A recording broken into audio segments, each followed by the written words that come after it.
Hi, we're coming to you shortly after the Michigan Daily Central Student Government debate. Here are Reagan Detweiler and Claire Bryan, co-managing editorial page editors for the Michigan Daily, as well as Ben Keller, senior editorial page editor. So we'll be discussing their takeaways from the debate and starting with a question about the budget. So there was a lot of discussion tonight about CSG's operating budget, which is $400,000 per semester. There was a lot of discussion about that this budget is enough to cover the platform key points from each of the candidates. So what would you guys say is the most well-represented platform, with a platform that is best represented by a realistic CSG budget? Well, there's definitely a distinction between the CSG budget itself and then the executive CSG budget, and that's something that Thomas Hislop pointed out in his remarks towards New Mich. And so I think the number was something a little over 30,000. And so what he was saying was that all these proposals that New Mich had, simply within that executive budget, there wasn't enough money there. Now, the interesting point that New Mich would make is that they're assuming that with their Student Board of Regents member, that they would advocate to the Board of Regents to get increased funding, and then therefore their platform would be effective. Yeah, and New Mich right now doesn't have, they do not have a student on the Board of Regents. So they would be banking on getting that student on the Board of Regents, and then that student advocating for their platform. Part of their platform would be to get more CAPS counselors. So they would be really banking on getting that student on the board in order to allocate additional funds to what is already allocated towards CSG. All right, so another contentious topic over the evening was mental health and mental health resources for students on campus. Now, each platform talked about their own personal experiences with mental health, and there were points of the evening which got a little emotional. What did you guys think about that and react to it? I thought, typically I'm not a fan of bringing in like this emotional appeal, and so when that kind of started happening, I couldn't help myself but start to kind of cringe, but I actually think that I was surprised by how well the room welcomed that type of like sharing, and the fact that it wasn't just coming from one candidate, but every candidate from every party talked about it, so it kind of built a pretty open environment, and it's definitely an issue that I was also surprised how I think everyone's pretty passionate about it, and it didn't seem like kind of empty rhetoric that people were talking about CAPS. Like, everyone cares about CAPS, and a lot of students care about CAPS, and it was cool to see that reflected in the room and in the response from the audience too, like clapping and things like that. So yeah, oftentimes with these policy debates, it's good to have a face of who it actually affects, and we saw that with the DAP candidate when her personal account of her own experiences with mental health, and that she thought that the CAP system currently on campus wasn't enough, and that she almost even attempted to even take her own life, and it just really underscores that we can talk about it and that they can debate the different proposals, but at the end of the day, these are people's lives that are actually could be potentially on the line. All right, and a lot of the evening was spent talking about diversity goals on campus, and there was some mention of diversifying the student body as a whole. Did you think that there were any meaningful suggestions from any of the platforms about diversifying central student government as a body? They did not seem to emphasize diversifying central student government as a body as much as they emphasized increasing minority enrollment. Do you two agree? New Mich brought up the fact that they wanted to diversify CSG because it's supposed to be representing the student body, but I agree. I think the focus was on minority enrollment, which understandably is so, but I think they're both important issues. Definitely. Well, you have to appreciate that both New Mich and Your Michigan are making their slate of candidates attend these IGR things before the election happens. They're making a conscious effort to at least have their candidates be cognizant of the fact that diversity needs to become the norm within CSG itself. Now, there was, again, I'd like to hear your guys' opinions on it, that there was a contentious debate almost about the word demand and how New Mich uses that in their platform about whether they should be demanding to the administration that they increase diversity. Your Michigan says that that's not really a tangible thing to do to a demand. Rather, they said, and Thomas Hislop said that they should be working with the administration rather than demanding. I thought that was interesting too, because DAP, their platform was very much coming from a place of the university administration has a responsibility to work with us, like the administration should come to us, and I think that's something that I agree with, but I also think that they have a responsibility to go to the university, and looking at New Mish's past experience through like BSU and Oscar and IGR, they brought up so many opportunities that they've already been working with the administration and have these relationships and felt way more proactive than other parties. I feel like they were kind of like, we're waiting for the administration to accept us, to accept our demands, that type of thing. So I don't know, I mean, they do use the word demand, but I think if anything, they are the party that's working and compromising more, but that's also just first impression from theirs. And we should probably close out this point, but one thing I do want to highlight is that we didn't have any conversations about the group of students who left CSG last semester because it was not diverse enough and because they did not feel that their voices were being heard. So interesting that we didn't hear about that at all during the debate. All right, and you mentioned the contention around the word demand, and that sort of sparked a bit of a conflict between the New Mich platform and Your Michigan platform, specifically regarding whether each other's platforms were tangible. And did you notice that there wasn't that much that happened between them and DAP? No one really went up against DAP's platform as much as they did between the two of them. So how can you speak to how that conflict arose and who came across as more genuine? Sure. Well, you know, with DAP's proposals, they are very idealist, and they really go beyond even the scope of the university, talking about that, you know, the state of Michigan itself needs to implement the 10% plan that Texas has, where, you know, they don't even look at standardized test scores, and then that would increase diversity that way. And I think there's probably this prevailing notion, especially among the Your Michigan and New Michigan platforms, and we saw this even last year, that with some of DAP's proposals, they kind of just brush it aside as, you know, okay, like that's purely rhetoric, and, you know, we can't actually even accomplish those goals. And so when we talk about, you know, Your Michigan or New Mich not even necessarily addressing DAP's proposals, I think it goes along with that point of, you know, the consistent brushing aside of their platform. And it's interesting that the debate over the word demand was really between Your Michigan and New Mich, when, I mean, one could argue that DAP or DAAP's platform is the most demanding and is by all means necessary. Yeah, and is the most rhetoric focused, rhetoric intensive. So yeah, I think that was definitely an interesting point. And Reagan, you mentioned the issue between the Inclusion Commission walk-off and how that wasn't really addressed by the candidates. Were there any topics during the debate that you noticed the candidates did not address fully in their responses?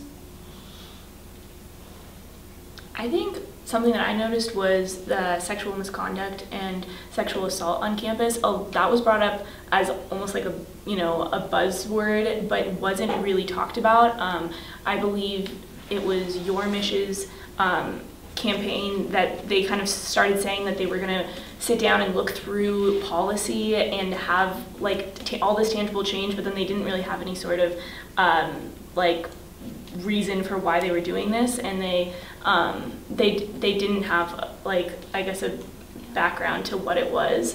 So I think that was something that I was looking for that wasn't brought up that often. They mentioned looking at the sexual misconduct policies of other Big Ten schools, but didn't really explain why they wanted to do that. One could say that, you know, studies have shown that sexual assault does happen more frequently at D1 schools.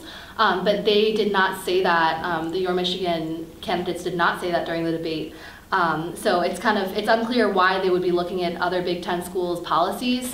In addition, are they really like sitting down and like realistically, can we imagine them like sitting down and looking through these policies and then like addressing the administration about how we can make our policy better in comparison to these other ones? And I was curious what they actually would want to propose as changes. Like, I wanted to ask them about the actual policy, because they kind of just said it generally. Yeah, and also New Mich brought up the point that Your Michigan, on their platform, they mention the union renovations, and that we shouldn't necessarily be prioritizing that when you have students on North Campus that don't even have beds to sleep in. But it's interesting, I took a look at Your Michigan's actual platform, and the wording that they have on the website was simply that the students need to have a voice in the renovations. It's not necessarily that they're promoting that above all these other causes, but for instance, Cam Dotson is on the renovating committee, and so they really want to make sure that the student's voice is heard in the renovating process of the union, and it's very expensive, and we've had articles about that.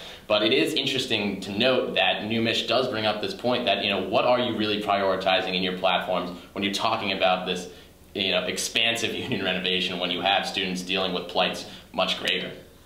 Yeah, and regarding the renovations, so last semester when I was the CSG beat reporter, they had teams of architects from the union renovation come into CSG and brainstorm with them ideas that they'd like to see. Do you think that because that was something that was just between CSG and the architect, that wasn't open enough to the student body for that input? Because it was at some points like a closed meeting. Sure. Well, I mean, if that was the case, then you have to appreciate Your Michigan's platform when they're talking about having a greater student voice, rather than keeping it very insular within these architects and CSG itself. And DAP also stressed that all meetings should be open, and there should be minutes for all meetings that involve CSG members. Right. And New Mich and Your Michigan each have 54 candidates running for CSG representatives attached to their campaigns. It's an even divide. They have the exact same amount of people who've affiliated themselves with their platform. Do you think that the distinction that both parties provided, which differentiate their platforms, was sufficient? I think that where I really saw the differences come out between their platforms was seeing them speak during the debate. When you look at their platforms on paper, they can look similar in certain places. But I will say that they are distinctly different platforms, and I would even argue that Your Michigan and New Mich have completely different approaches to what central student government should be. I saw a lot of parallels between the rhetoric of DAP and the rhetoric of New Mich. I think that New Mich is really trying to tap into these frustrations that students are having about insufficient minority enrollment, and about not being happy on campus, about not feeling like the university cares about them. Kind of this, almost this like angry frustration that I know a lot of students feel. And I didn't really get that impression from Your Michigan. I think that they are very much more pragmatically minded. I think that they're a lot more focused on tangible changes, in the sense that they are really only looking to do things that they can afford, whereas I think New Mich is really trying to incorporate rhetoric and practical change, which I think is very important. Yeah, and I think both DAP and New Mich's goals are very important and things that should be what CSG is talking about, but I think you bring up a good point that Your Mich's goals are a little bit more tangible. They feel more student focused. They're about homecoming, or they're about student football games, and so I think it's a balance between understanding that those can come off as pretty superficial, but they also maybe is what CSG is for. Like, CSG is a student government. At the same time, the other issues are what seem more important and what seem like the things that we should be focusing and dedicating our time with. The other thing that I see as a big difference between Your Mich and New Mich is just their experience and what they've previously been doing. You can't help but notice what New Mich's president and vice president, what they've dedicated their time to as a college student, working with BSU, working with these student organizations. Your Mich student organizations have been doing a lot of stuff. They've worked with the union renovation. They have dedicated a lot of time to Greek life in both of their IFC and their individual. They passed the resolution for the St. Patrick's Day dining hall hours. Yeah, so again, you just see a difference in the type of goals that they have. Again, I think it's a decision on what you think the role CSG should play on campus. Well, you saw that New Michigan attacked Your Michigan for basically not having a platform at all until they started their campaign, which is a very interesting approach that Your Michigan was taking here. Rather than necessarily creating their own ideas, they went out and tried to get more of a populist message. And New Michigan attacked that, basically saying, you know, it shouldn't be CSG's job to come up with ideas based on, you know, like campaign promises, like in the heart of a campaign. I mean, that could seem kind of disingenuous. But at the same time, you know, you have to appreciate your Michigan's at least effort to, you know, really hear what students' concerns specifically are before they create a platform. All right, so Claire, you mentioned experience, especially regarding your Michigan and New Mich. So the presidential and vice presidential candidates for both of these platforms have previously been on the Assembly and are currently on the Assembly, and they've attached themselves to initiatives and projects that are currently working through the body. Do you believe that DAP's lack of CSG representative experience puts them at a disadvantage in this race? Undoubtedly so. There is no question about it that it puts them at a disadvantage. However, I will say that they brought up many, many very valid points about problems that we've had on this campus for years. And I don't think that just because they haven't had the same experience that we should discount what they have to say, because they did bring up important and valid points. But yeah, you can't ignore the facts that that does put them at a disadvantage for sure. Something that came up in one of our editorial meetings was, why has DAP keep running on their own, and why don't they try to align with one of the larger parties that seems more dominant and has seemed to have more success? And I don't think that would happen, because I think that they are pretty like strong-holding in their beliefs and what they think that CSG should be. And I think it's admirable. I mean, yes, they don't have more experience. Sometimes they haven't been successful in the past, and that is true. But I think that they have really good messaging of what they're trying to bring to the debate. Yeah, well, certainly DAP highlights some points that need to be addressed on campus. But, you know, it could be argued that the way they go about it is, you know, pretty polarizing. You know, one of their mottos, BAM, by any means necessary, really just kind of takes a head-on approach. You know, it's our way or the highway. And if they were to be elected into government, it does definitely call into question. You know, they don't have the experience in passing legislation. They don't necessarily have the experience in working with the other side. You know, they have all these fundamental core principles, and they seemingly are uncompromising on that. So if they were to get into government, like you said, Reagan, you know, it'd be interesting to see if they could actually get anything passed. And one of the questions we had for them is how much they're going to, for all parties, I think, how much they're willing to compromise with the administration, and how much are they going to want to stay true to what they're promising these students. And I think both, again, New Mich and DAP said, like, we're pretty much like, we are not going to budge on what our goals are and what our goals for the students are. So that was interesting too. All right, so following the debate, are there any lingering questions that you have about the platforms, and what would you like to see moving forward with the candidates before the elections? I think that we covered a good amount of ground in the debate. Moving forward, I'd just like to see how these parties go about getting their platforms out there and making sure that students do know what's going on with the election. I'll be interested to see who I see on the DIAG, you know, getting out there and talking to students. And I'd like to see that kind of like student-to-student engagement.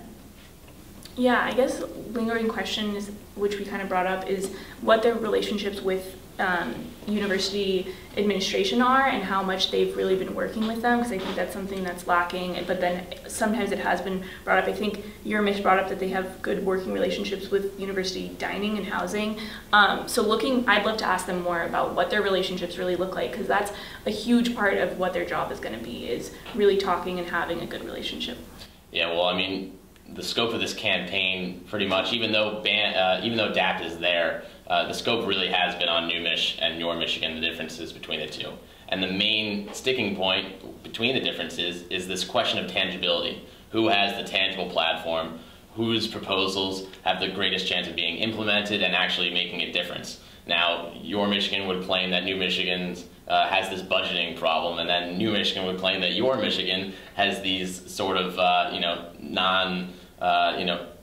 they prioritize these platforms that aren't necessarily the focus, or should be our focus right now. So I think this question of pragmatism going forward with both platforms should be highlighted. pragmatism and representation of the student body. And I think that you know, students would like to see pragmatic changes, but we do have a very idealistic campus, and so I think that that's an important part of both parties as well.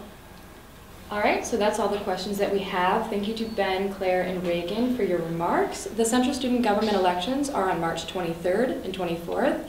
Thank you for watching.